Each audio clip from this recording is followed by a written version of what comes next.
Systemic reading of ECG class 3। Welcome back. मैं doctor Harendra Kumar, lung super speciality centre Meerut और pulmo क्रांति मेरठ में आपका स्वागत है। आज हम ईसीजी की क्लास 3 स्टार्ट करने वाले हैं। बहुत इंपॉर्टेंट क्लास है और बहुत, अगर इसको छोड़ दिया तो हम ईसीजी को शायद आगे की सीरीज में अच्छे से ना समझ पाए।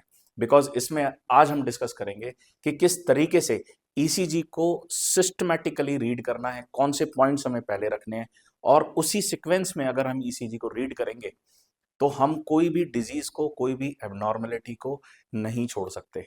हम छोटी छोटी बारीकियां भी ईसीजी के अंदर देख सकते हैं और सारी बीमारी जो भी ईसीजी पे हम डिटेक्ट कर सकते हैं हार्ट से संबंधित, वो हम देख पाएंगे। तो ईसीजी को सिस्टमैटिकली रीड करना बहुत ज्यादा इंपॉर्टेंट हो जाता है। तो चलिए क्लास स्टार्ट करते हैं।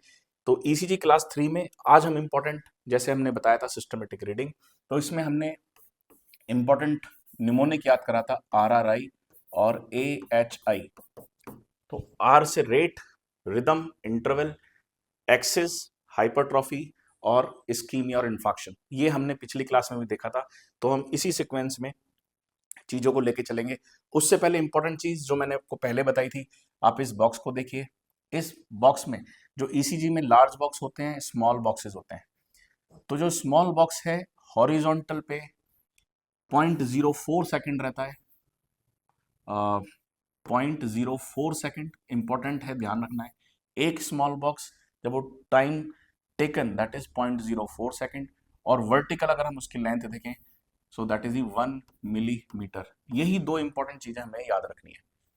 तो एक स्मॉल स्क्वायर का टाइम है 0.04 सेकंड और डिस्टेंस है 1 मिलीमीटर। 1 मिलीमीटर वर्टिकली जब हम इसको लेते हैं, तो लार्ज स्क्वायर का कितना रहेगा, 0.20 सेकंड। तो इसको जरूर याद रखना है। जब भी हम 3 स्मॉल स्क्वायर की बात करेंगे तो 3 से इसको मल्टीप्लाई कर देंगे तो वो हो जाएगा आपका 0.12 सेकंड। 5 स्मॉल स्क्वायर की बात करेंगे तो वो हो जाएगा 0.20 सेकंड। तो हम इसी तरीके से आगे बात करने वाले हैं। तो चलिए, सबसे पहले जब भी हम ईसीजी को रीड करेंगे, तो पहले हमें ये देखना है कि ईसीजी में रेगुलर रिदम है या इरेगुलर रिदम है। ओके, सो सबसे पहले हमें क्या देखना है कि ईसीजी रेगुलर है या इरेगुलर है। तो फर्स्ट इज रेगुलर। रेगुलर कैसे चेक करेंगे, आप एक छोटा सा पेपर लीजिए और आपको उसमें क्या देखना है। रेगुलर रिदम चेक करने के लिए आपको लीड 2 देखना है। Lead 2, this is the rhythm strip. Lead 2 को हम क्या बोलते हैं, रिदम स्ट्रिप। ओके, इसी के अंदर हमें देखना है। तो ये क्यूआरएस और ये क्यूआरएस, ये सारे एक ही डिस्टेंस पे होने चाहिए। तो क्लिनिकल एस्पेक्ट जब हम करते हैं, एक पेपर लीजिए आप, 2 उस पे मार्किंग कर दीजिए इस तरीके से और आप ऐसे रखते चले जाइए। अगर वो कोइंसाइड करते हैं मतलब ईसीजी का रिदम जो है वो रेगुलर है। तो ये इंपॉर्टेंट रहता है। कैसे हम पता करेंगे कि ये रेगुलर है या इरेगुलर है। आपको ये इक्वल डिस्टेंसेस पे क्यूआरएस कॉम्प्लेक्सेस होने चाहिए। या तो आप नंबर ऑफ जो स्मॉल बॉक्स है वो काउंट करिए, बट वो बहुत डिफिकल्ट हो जाता है, क्लिनिकली इतना नहीं कर सकते। तो इसको हम कैसे काउंट करते हैं, हम एक पेपर लेते हैं, वाइट पेपर पे आप ऐसे लाइन कर दीजिए और उसको ओवरलैप करते चले जाइए। अगर बिल्कुल सेम लाइन में ओवरलैपिंग हो रही है मतलब ईसीजी रेगुलर है। तो पहला काम हो गया हमें ये देखना कि रेगुलर है या नहीं है। अब आपने देख लिया रेगुलर है, फिर उसके बाद आप क्या करिए, रेट कैलकुलेट करिए। तो रेट कैसे कैलकुलेट करते हैं, इसके दो मेथड हैं। पहला है आपका बॉक्स मेथड। तो बॉक्स मेथड जो होता है वो होता है रेगुलर रिदम के लिए। तो बॉक्स मेथड में 300 upon large boxes, large box 300 upon large box, ये हो गया अपना बॉक्स मेथड का पहला। मतलब आपको ईसीजी के अंदर 2 क्यूआरएस कॉम्प्लेक्स, देखिए ये जो आ रहा है, मैं आपको ये भी दिखा देता हूं। ये एक क्यूआरएस कॉम्प्लेक्स, दूसरा क्यूआरएस कॉम्प्लेक्स, इसके बीच में कितने अपने लार्ज बॉक्स आ रहे हैं, 1 2 3 4। तो 4 लार्ज बॉक्स आ रहे हैं। तो आपको 300 डिवाइडेड बाय 4 कर देना है। 300 डिवाइडेड बाय 4, तो ये आपका आ जाएगा 75, और इसमें आ रखा है आपका लीड में 73। तो रफ एस्टिमेट आपको मिल जाता है। तो आपको number of large box count करने हैं।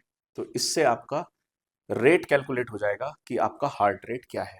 ओके, तो देखिए, अगर एक लार्ज बॉक्स आ रहा है, अगर एक लार्ज बॉक्स है तो हार्ट रेट हो गया 300।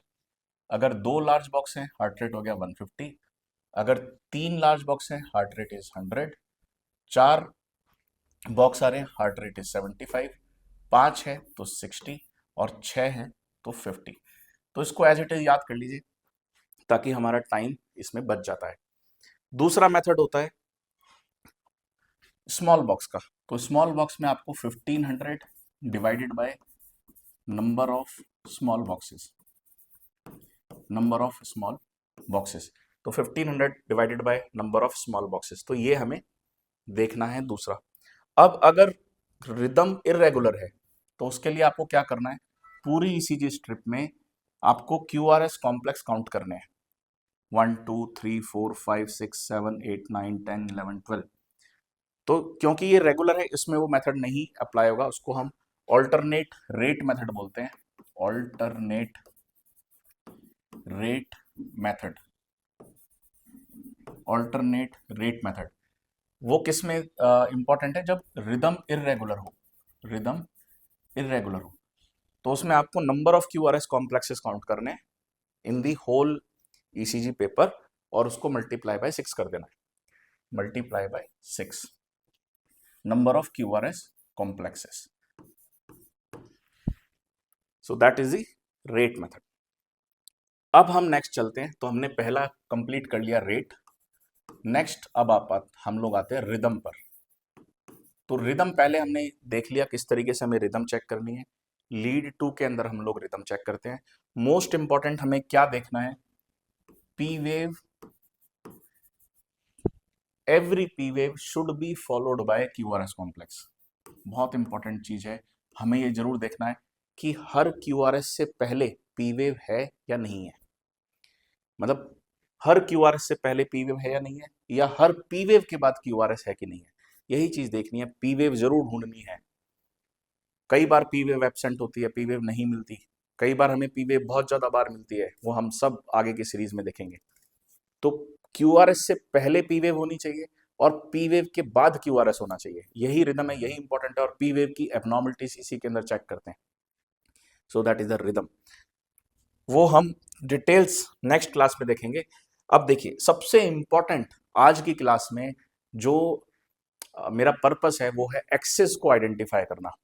मैंने ब्रीफ इंट्रोडक्शन एक्सिस के लिए दिया था कि किस तरीके से हमें एक्सिस आइडेंटिफाई करनी होती है। आज हम उसको एग्जाम्पल के साथ और डिटेल में देखेंगे कि नॉर्मल एक्सिस डेविएशन है या हॉरिजॉन्टल एक्सिस है, वर्टिकल एक्सिस है, राइट एक्सिस डेविएशन है, लेफ्ट एक्सिस डेविएशन है।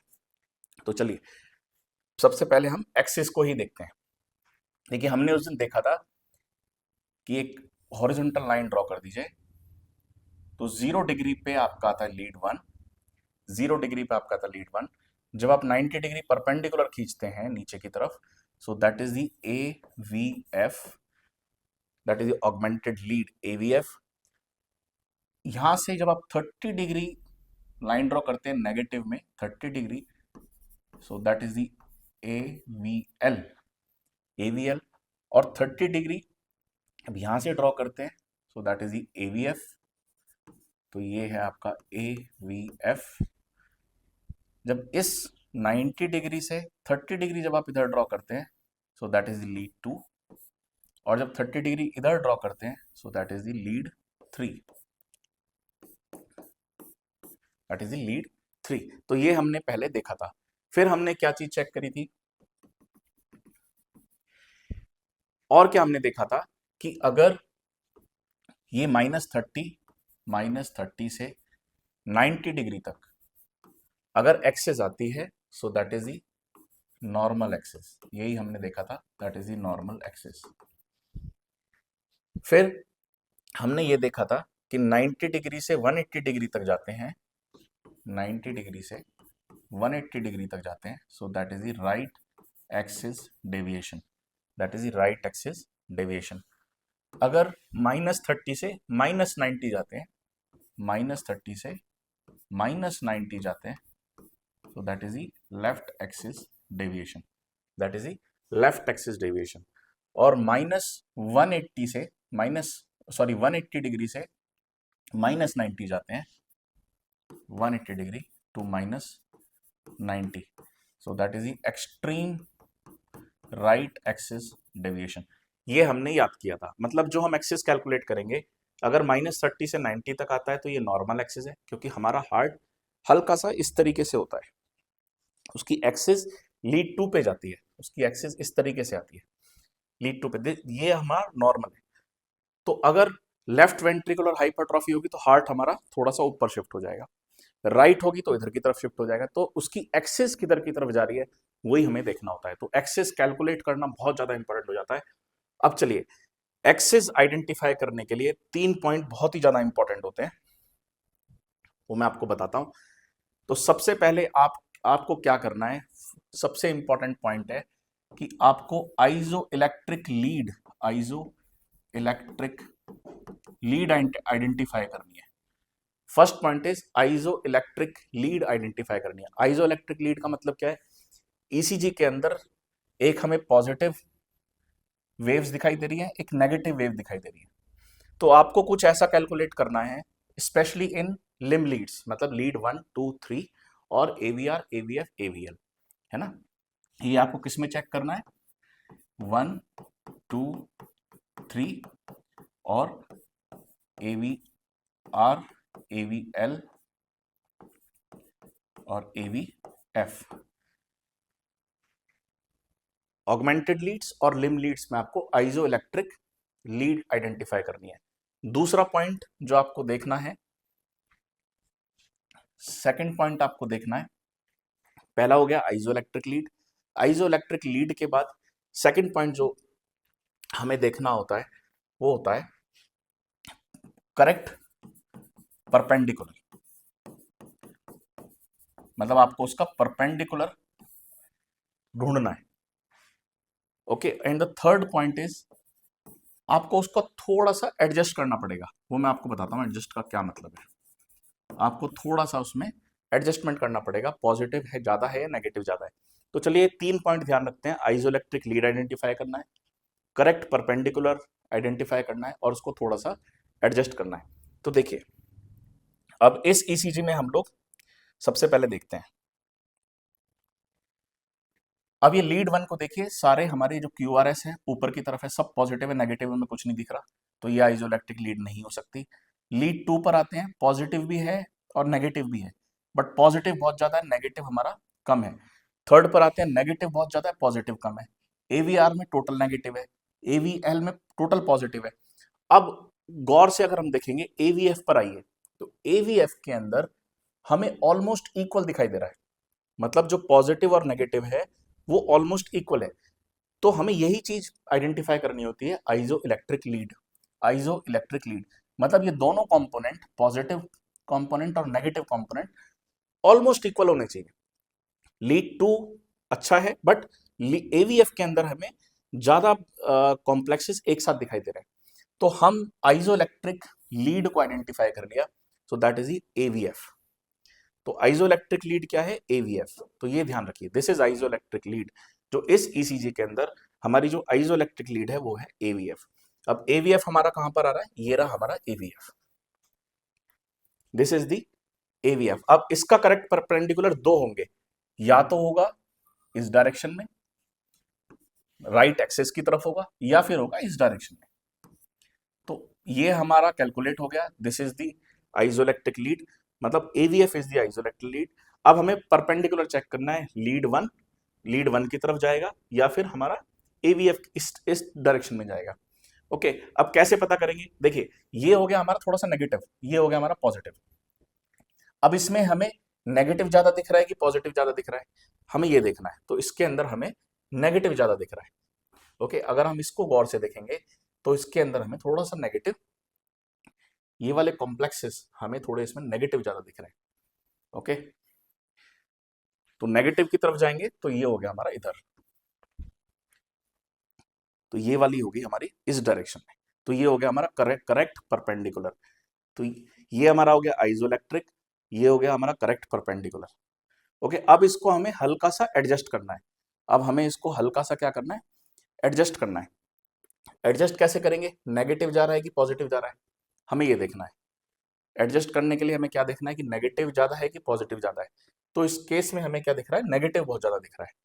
इस केस में हमें एवीएफ में क्या दिख रहा है, नेगेटिव ज्यादा दिख रहा है। तो नेगेटिव ज्यादा दिखने के लिए क्या होगा, ये वाली लीड हल्की सी ऊपर की तरफ शिफ्ट होगी। मतलब जब हम इसका एडजस्ट करेंगे तो ये होगी अपनी आइसोइलेक्ट्रिक लीड एवीएफ, और ये वाला परपेंडिकुलर हमने चूज कर लिया क्योंकि नेगेटिव ज्यादा है। तो जो लीड आएगी हमारी इस डायरेक्शन में आएगी। ओके, मतलब थोड़ा सा जब हम इसका ट्यूनिंग करेंगे तो थोड़ा ऊपर की तरफ जाएगा, नेगेटिव की तरफ जाएगा। ओके, तो इसका मतलब ये राइट एक्सिस डेविएशन है। इसके अंदर क्या है, राइट एक्सिस डेविएशन। तो ये वाले ईसीजी में हमें क्या मिलेगा, राइट एक्सिस डेविएशन मिलेगा। और इसको कंफर्म कैसे करेंगे वो हम आगे की सीरीज में देखेंगे। देखिए अर्ली आर वेव प्रोग्रेशन मिल रहा है हमें, V3 V4 पे आर वेव प्रोग्रेशन मिलता है, मतलब सॉरी ट्रांजिशन फेज मिलता है। मतलब V1 नेगेटिव रहेगा, V2 नेगेटिव रहेगा, V3 नेगेटिव रहेगा और V4 पॉजिटिव आ जाता है। इस कंडीशन में V2 ही पॉजिटिव आ गया, तो इसके अंदर क्या मिल रहा है हमें, अर्ली आर वेव प्रोग्रेशन मिल रहा है। Okay, early R wave progression. तो इस तरीके से हम लोग लीड आइडेंटिफाई करते हैं। चलिए अब हम करते हैं नेक्स्ट एग्जांपल। अब इस एग्जांपल को हम लोग देखेंगे, वापस से देखते हैं कि किस तरीके से हमें लीड आइडेंटिफाई करनी है। जल्दी से हम लोग अपना ये डायग्राम बना लेते हैं।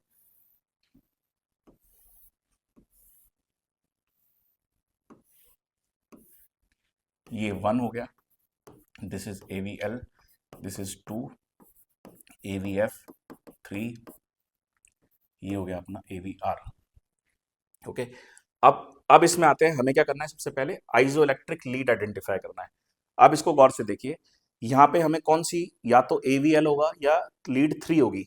अब गौर से देखें तो थोड़ा सा लीड 3 हमें ज्यादा सही दिख रहा है, लीड 3 हमें आइसोइलेक्ट्रिक लीड। तो इस कंडीशन में हमारी जो आइसोइलेक्ट्रिक लीड होगी दैट इज लीड 3।